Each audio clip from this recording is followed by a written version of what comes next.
Vincent, je l'ai toujours connu en train de jouer dans un laboratoire. Il a commencé, je pense qu'il avait 5 ans.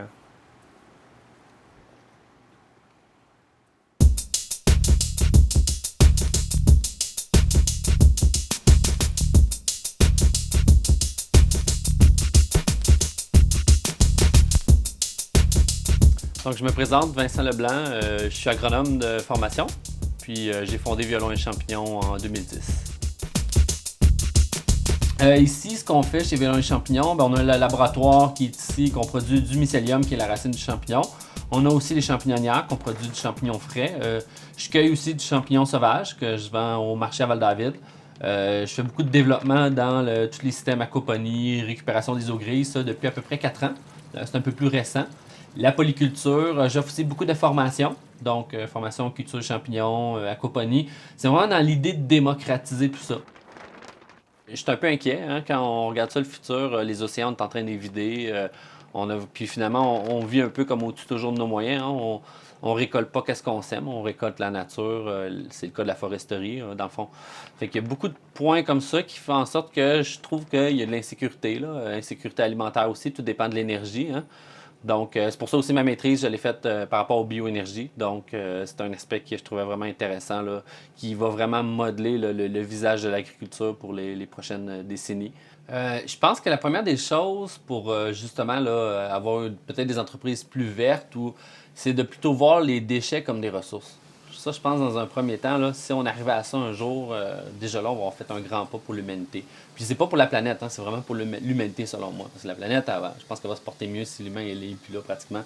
Il y a de la bactérie partout, tout le monde va être content, tout le monde va continuer à vivre. Mais c'est vraiment pour nous autres, finalement, je pense que c'est important de voir ça. Puis c'est vraiment dans un futur que les déchets, on n'appelle plus ça des déchets, mais bien des ressources. Parce que finalement, c'est vrai que c'est de la ressource, tout ça. Là.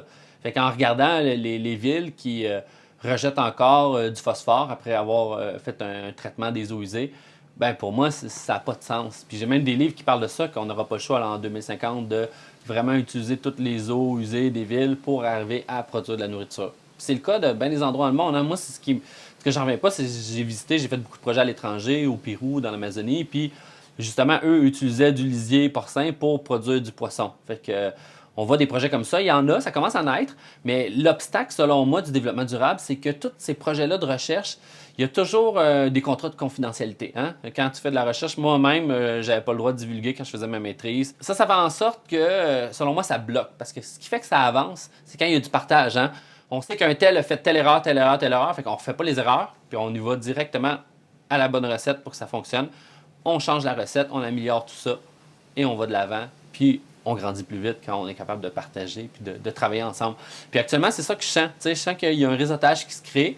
Avec les réseaux sociaux en plus, ça nous permet vraiment de réseauter, de discuter, d'avoir vraiment, là, comme là, on a un ami que lui est vraiment bon là, dans tout le niveau informatique. Donc, dans le fait, pour arriver à automatiser justement là, les systèmes. On est dans la serre aquaponique de Violon et Champignons qu'on a montée cette année. Donc, en quoi que ça consiste? C'est un réservoir ici qu'on a avec les poissons à l'intérieur. Ensuite, on a ici un premier baril que lui permet une décantation. Et ensuite, un autre baril que lui, avec les cordes, permet vraiment là, une transformation de l'azote, justement les déchets de poissons, par les micro-organismes, les bactéries. Il y a de l'oxygénation aussi à l'intérieur de ça. Ensuite, tout coule de façon gravitaire, s'en vient ici dans la première table avec les plantes.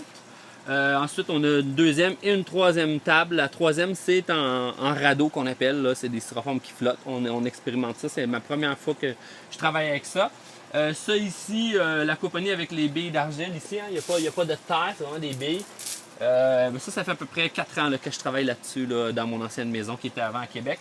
Et ensuite, l'eau coule ici en dessous, qui est un autre bassin qu'on aimerait y implanter là, des écrevisses là, qui seraient comestibles. Puis par-dessus les autres radeaux flottants, il y a des champignons qui sont intégrés là-dedans. Là. Étant donné qu'il y a une humidité intéressante proche de l'eau, c'est un endroit idéal là, pour les champignons. Ce qu'on voulait dans le fond avec ce type de serre-là, c'est que c'est vraiment créer un environnement, un écosystème qui en soi s'autosuffit. On a aussi l'autre côté qu'on va voir plus tard, que c'est l'entrée des eaux grises de la maison, qui permettent justement de produire des lentilles d'eau pour nourrir les poissons. Puis pour complémenter la diète des poissons et des poules, parce qu'on a des poules aussi à l'intérieur, pour qu'on sert de leur chaleur aussi pour chauffer la serre. Donc pour compléter ça, on a ici en dessous des vers de terre, donc production de vers de terre, et on a aussi ténébrion, qui est un autre type d'insecte. Des insectes qui sont très très riches en protéines, donc vraiment intéressants là, pour nourrir les animaux. On a un compost qu'on a fait vraiment à l'intérieur de ballots de paille. La paille sert vraiment d'isolant. Puis l'eau, c'est vraiment, il y a 1000 pieds de tuyaux environ qui circulent dans le tas, qui ramènent la chaleur. On a aussi un drain pour injecter de l'air dans le tas de compost. Puis on a aussi un puits canadien. Donc ça, c'est un puits, c'est un tuyau qu'on passe sous le sol. Puis au lieu de rentrer de l'air à moins 30 en plein hiver, ça permet à l'air de se préchauffer dans le sol. Un peu comme la géothermie. Fait qu'on on appelle ça aussi échangeur air-sol. Puis ça permet de rentrer de l'air plus à 9-8 degrés Celsius là, pour ici. C'est ce que ça va être.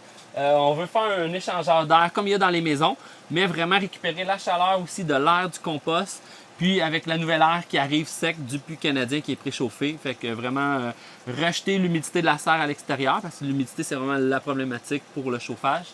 Puis ensuite, là, récupérer toute la chaleur là, de l'air du compost. Ce qu'on a en ce moment, c'est des tilapias. Dans le fond, c'est pour nous autres les manger. Le but de la serre, c'est pas de commercialiser, parce qu'en ce moment, on n'a pas le droit de commercialiser les tilapias au Québec avec le MAPAC. Mais c'est vraiment pour nous-mêmes. Nous-mêmes, là, on va les manger.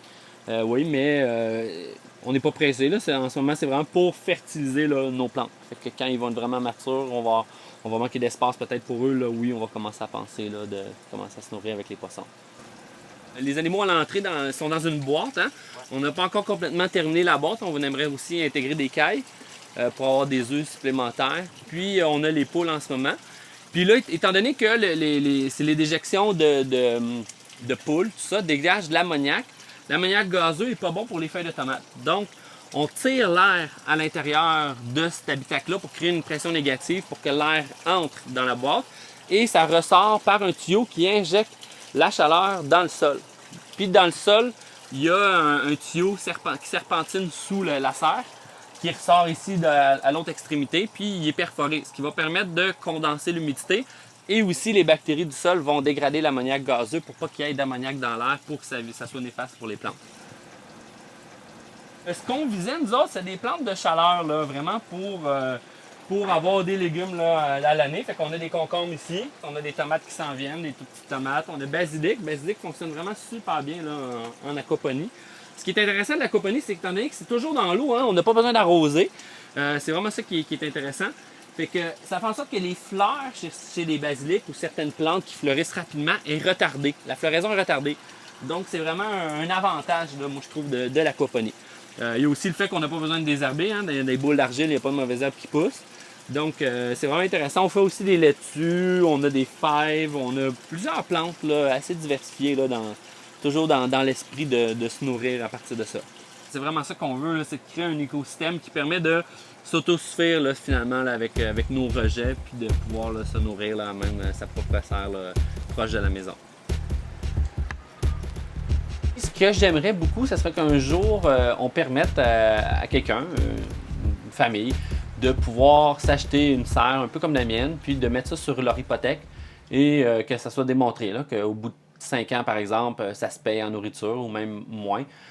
Puis que justement là, le système soit le plus automatisé possible parce que les gens aujourd'hui n'ont pas le temps, hein, sont pris par leur travail, souvent sont pris à gorge, souvent par leur paiement, toutes leurs choses de même affaire, la famille, etc. Donc dans l'idée de vraiment automatiser le plus possible peut-être la serre, puis qu'eux aient simplement à planter ou à récolter même. Au bilan final, là, ce que je fais là, je vous dirais, c'est vraiment parce que j'aime ça. Hein? C'est une passion, puis c'est vraiment un rêve quand j'étais jeune d'expérimenter ça, d'essayer d'être le plus résilient ou le plus autonome possible là, au niveau alimentaire, mais aussi financier, parce que c'est important, on ne se cachera pas, hein? On a tous des factures à payer, fait qu'il y a toujours cette réalité-là qui est là. Donc c'est vraiment tous ces aspects-là que je trouvais qui étaient intéressants. Donc, ici, on a à peu près un acre et demi.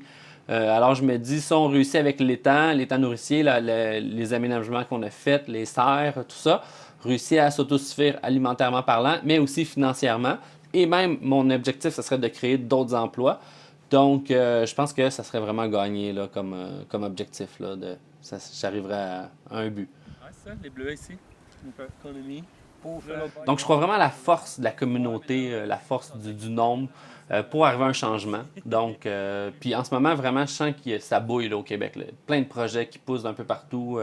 Il y a vraiment beaucoup de belles initiatives qui arrivent. Donc, oui, je pense qu'on est dedans, là, puis c'est actuel. Là. Aussi, ce que je souhaite aussi, c'est qu'on se prépare. On se prépare pour l'avenir, finalement, de l'humanité. Hein, on s'organise pour ne pas avoir de crise alimentaire, pas avoir de crise d'énergie, pas avoir... Donc, pour y arriver, je pense qu'il faut qu'on soit le plus possible en harmonie, finalement, avec notre environnement, avec la nature.